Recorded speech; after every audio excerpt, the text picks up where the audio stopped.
हाँ, प्रधानमंत्री जी के खिलाफ तो बोले ही थे, लेकिन प्रधानमंत्री जी को नहीं, जितने मोदी सरनेम वाले हैं सबको उन्होंने चोर कह दिया था। जितने भी तरह के छापे पड़ते हैं, जितने भी तरह की कार्रवाई होती है, केवल विपक्ष पर ही होती है।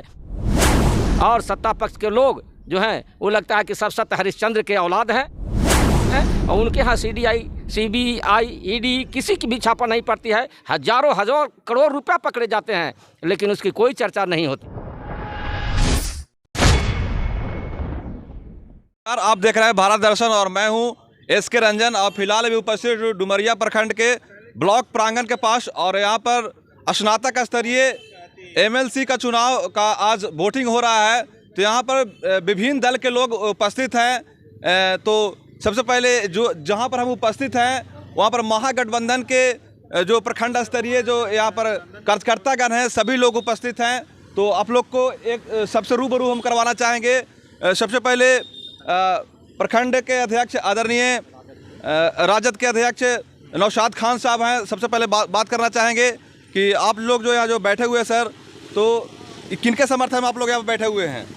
हम लोग जो बैठे हुए हैं स्नातक के डॉक्टर पुनीत सिंह और शिक्षक संघ के जो है संजू श्याम सिंह के समर्थन के लिए वोट हो रहा है, दिलवाने के लिए हम लोग बैठे हुए हैं यहाँ पर। तो कैसा लगता है कि इनके समर्थक में वोटिंग का मामला जो होगा, जीत के लिए अग्रिम किनको माना जाएगा?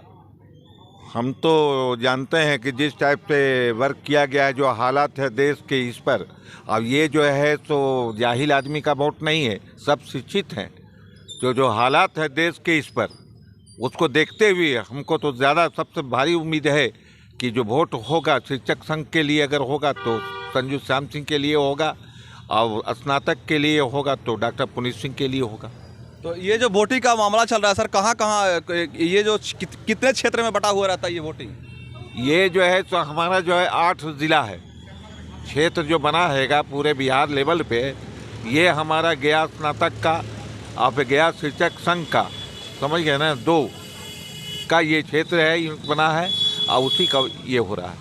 कह सकते हैं 8 जिला मिलाकर के एक स्नातक स्तरीय MLC का चुनाव होता है जी। 8 जी 8 जिला है, उसी का होने जा। तो आपको ये मतलब लग रहा है कि मेरा ही पार्टी के लोग जीतेंगे? हाँ, निश्चित, इसमें कोई शक। स्वागत है। धन्यवाद सुमर रंजन जी।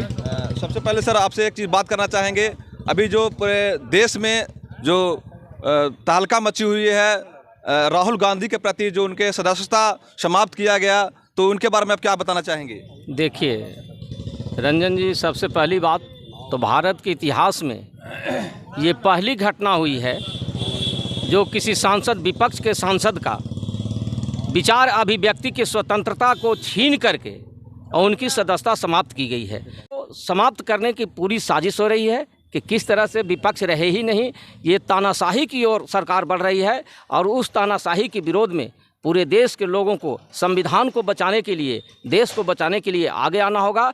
आज राहुल गांधी के साथ हुआ है, कल और किसी नेता के साथ हो सकता है। सारे विपक्ष के लोगों के पास कभी ED भेज दिया जाता है, कभी CBI भेज दिया जाता है, और उनको तरह तरह से प्रताड़ित किया जाता है। ये बहुत ही देश के लिए आज का जो समय है बड़ा ही विकट परिस्थिति है। सबसे पहले संविधान को हमको बचाना होगा, और संविधान को बचाते हुए और देश को हमको सही दिशा की ओर ले जाना होगा, ताकि हम लोग एकजुट अगर आज नहीं होंगे तो बारी बारी से सबकी बारी आएगी। आज राहुल गांधी की है, कल किसी और की होगी। ये देश के लोकतंत्र के लिए बहुत ही बड़ा माने खतरा महसूस हम करते हैं। और आने वाले भविष्य को देखते हुए आज जो देश की हालात है बहुत विकट परिस्थिति से गुजर रही है। ऐसा कभी नहीं हुआ था कि विचार अभिव्यक्ति की स्वतंत्रता को भी छीन ली जाए और किसी को बोलने का अधिकार नहीं दिया जाए।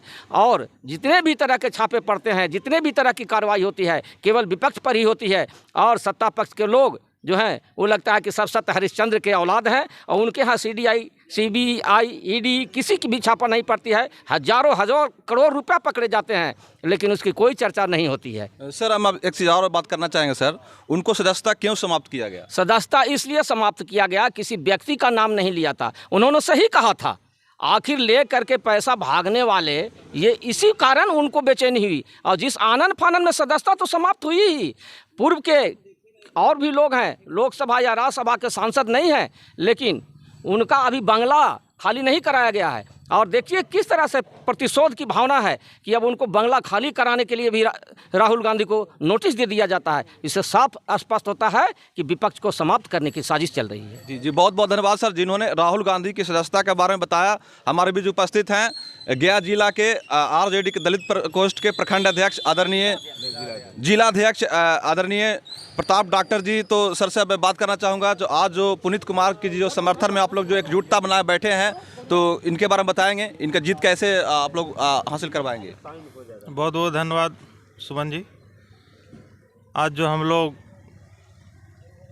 एमएलसी का चुनाव का आज वोटिंग है, यह 8 जिला का प्रतिनिधित्व का मौका मिलेगा। और डॉक्टर पुनीत जी बहुत ही सज्जन व्यक्ति हैं। इन्होंने यदि अपना हम लोग इनको जीत सुनिश्चित कराते हैं तो इन्होंने आने वाला समय में जो ग्रेजुएशन का सेशन जो लेट चल रहा है, अभी यदि सही प्रतिनिधित्व अवधेश बाबू करते तो लोग उनके बारे में सोचता, लेकिन इन्होंने 2 बार यहाँ पर रहा है और एक बार भी ग्रेजुएशन के जो छात्र हैं छात्राएं हैं इनको बारे में कभी सोचा नहीं।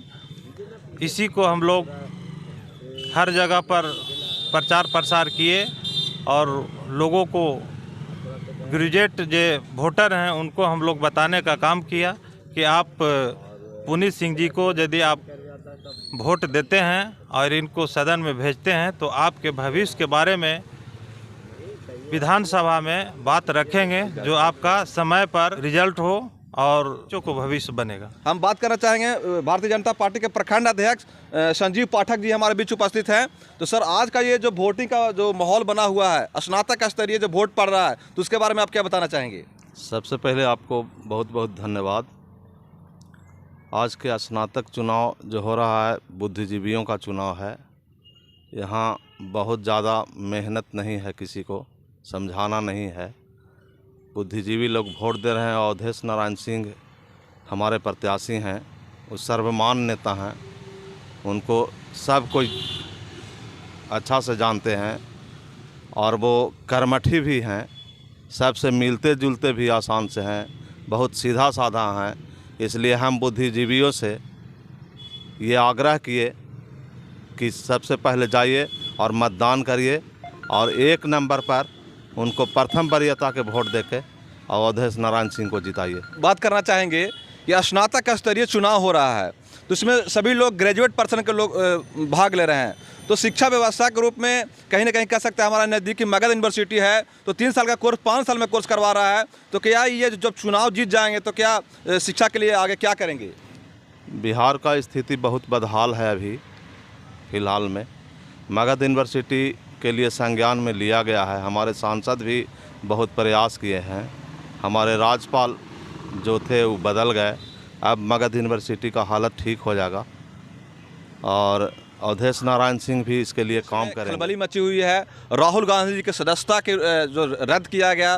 तो सर, आप बताएंगे कि राहुल गांधी जी की जो सदस्यता जो रद्द हुई, तो उसके विषय में क्या ये सही हुआ, क्या ये गलत हुआ, या ऐसा होना चाहिए था कि नहीं, इसके बारे में बताएंगे आप सर? सबसे पहले तो भारत दर्शन को बहुत बहुत शुभकामना। राहुल गांधी जी कांग्रेस के सर्वमान्य नेता हैं, लेकिन किसी दल के कद्दावर नेता होने के कारण उन्हें यह अधिकार नहीं मिल जाता कि किसी की प्रतिष्ठा या मान पर चोट करें। उन्होंने नरेंद्र मोदी के खिलाफ सारे मोदी सरनेम वालों को ही चोर कह दिया था। रिजल्ट सामने है, अदालत ने उन्हें दोषी करार दिया और 2 साल की सज़ा सुनाई। और जो कानून है, भारतीय कानून के मुताबिक सदस्यता उसी क्षण रद्द हो जाती है जिस क्षण आप किसी अदालत से दोषी करार दिए जाते हैं। यानी कह सकते हैं हमारे आदरणीय प्रधानमंत्री जी के खिलाफ उन्होंने कुछ अभद्रता शब्द का अवलोकन किए थे। हाँ, प्रधानमंत्री जी के खिलाफ तो बोले ही थे, लेकिन प्रधानमंत्री जी को नहीं, जितने मोदी सरनेम वाले हैं सबको उन्होंने चोर कह दिया था। मोदी जी ने तो उन पर मानहानि का मुकदमा नहीं किया। कोई पीयूष मोदी थे, उन्होंने उनके खिलाफ मुकदमा किया क्योंकि सारे मोदी को चोर बोले, तो अदालत ने उन्हें दोषी करार किया। कांग्रेस के प्रधानमंत्री के दावेदार कहे जाते हैं और अभी उनको इस तरह का सजा हुआ तो क्या बताएंगे आप? हाँ, कांग्रेस के तो सर्वमान्य नेता हैं, प्रधानमंत्री पद के दावेदार हैं, लेकिन विपक्ष के लोग ही उन्हें नहीं चाहते। तो वे तो एक राजनीतिक विदूषक हैं, और भले ही उनकी संसद सदस्यता चली गई हो, उनके भाषण वाषण देने पर कोई रोक नहीं है और जनता को मनोरंजन मिलता ही रहेगा।